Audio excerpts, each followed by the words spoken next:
Livy Dunn. And she Yep. got denied a Babe Ruth apartment, the Upper West Side, asking like 1.6. According to her story, she was at the finish line to purchase the home, Yep. and then they denied her the co-op. Why do you think Livy Dunn might have got rejected? On paper, they look at your financials, they look at your assets and your liabilities, they look at your income, and they look at your debt to income ratio. So if you don't pass their requirements, that's a reason.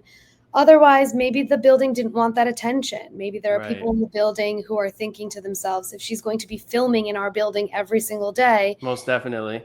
maybe that's a reason. What are co-ops, and how do they have the ability to do stuff like that? I actually own my own co-op that I'm sitting in right now on the side. So I'm very, very familiar. So co-ops, the history of co-ops is really New York City started building all of these high rises as rental buildings. And in the 40s, in the 50s, pre-war, and then in the 60s as well, post-war. So these rental buildings at some point, usually it was either the 60s or the 80s was a big turning point, turned into co-ops. So they decided they wanted to be ownership buildings. And how do you do that when you're already a rental building? You offer the renters to buy the building if they have the ability to do it.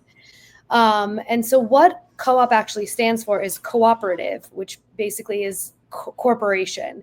So when you own in a co-op, you actually own shares of the corporation. We have a board of directors, just like a board in a company's corporation would have. Everything is based on votes, so everybody has a say.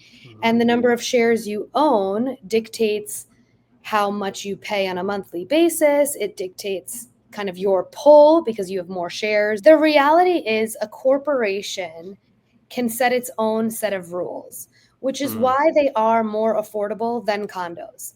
So a corporation can say our building requires 50% financing. Some of the other stipulations that they can lay out is that perhaps they don't allow unlimited subletting. So in a condo, an investor, you could buy a condo sitting there in LA, never visit it, purchase it in an LLC, and ask me to rent it out on day one and start collecting rent. In a co-op, that's not allowed. A co-op really wants to create a sense of community. They don't want too much transient business happening. So they want people that live in the unit and live in the building to really care about the building. Co-ops really can say no and don't have to give you a reason.